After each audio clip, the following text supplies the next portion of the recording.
తెలుగు రాష్ట్రాల్లో అతిపెద్ద lift manufacturer lifts ట్రై.com dealership కూడా ఇవ్వబడును. సార్ స్టేట్ కాంబినేషన్ లో పార్ట్నర్షిప్ లో మేజర్ ప్రాజెక్ట్స్ ఏం రాబోతున్నాయి రైల్వేను ఏపీ గవర్నమెంట్? రైల్వేకి సంబంధించి ఆల్రెడీ బడ్జెట్లో చాలా స్పష్టంగా కేటాయింపులు చేశారు. వస్తున్నాయి, చాలా స్పష్టంగా కేటాయింపులు జరిగినాయి. ఇప్పుడు ప్రాజెక్ట్స్కి వచ్చేగల ఐటీ ఎలక్ట్రానిక్స్ రంగానికి వచ్చేగల పెద్ద ఎత్తున ప్రైవేట్ సెక్టర్ పెట్టుబడులు పెడుతున్నాయి. అవన్నీ ఆంధ్ర రాష్ట్రానికి తీసుకురావాలంటే ఎలాంటి వాతావరణం ఏర్పాటు చేయాలి, అదేవిధంగా కేంద్ర ప్రభుత్వంలో కొన్ని చట్టాలని సవరణ చేయాలని నేను కోరాను. ఇప్పుడు డేటా సిటీ వచ్చేగల ప్రపంచవ్యాప్తంగా ప్రతి సంవత్సరం $300 బిలియన్ ఇన్వెస్ట్ చేస్తున్నారు ఈ సెక్టర్లో.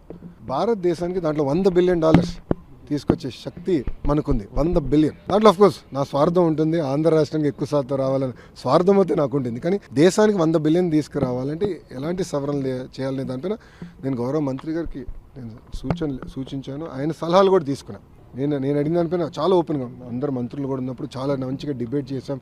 ఏం చేస్తే బాగుంటుందని కూడా ఆయన కూడా సలహాలు ఇచ్చారు. తిరిగి వెళ్ళిన తర్వాత కొన్ని కంకరెంట్ సబ్జెక్ట్స్ కొన్ని మార్పులు చేర్పులు స్పీడ్ ఆఫ్ డూయింగ్ బిజినెస్ చేసేదానికి ఆయన కూడా సలహాలు ఇస్తాం జరిగింది.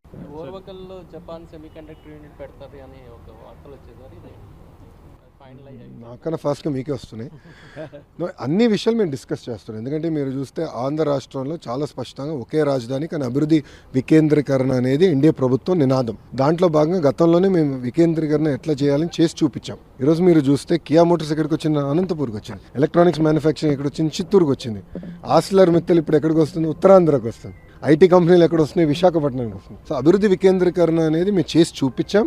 ఆ దిశగా ముందరికి మీరు ఉర్వకల్ నోడ్ కానివ్వండి, కొప్పర్తి నోడ్ కానివ్వండి, మిగతా ఆల్రెడీ ఉన్న EMC 2, 3లో కూడా ఎకో సిస్టమ్ క్రియేట్ చేయాలి. 100 కిలోమీటర్లలోనే ఒక ఎలక్ట్రానిక్స్ తయారు చేయాలంటే కావాల్సిన ఎకో సిస్టమ్ క్రియేట్ చేయాలని మేము డిస్కస్ చేసాం.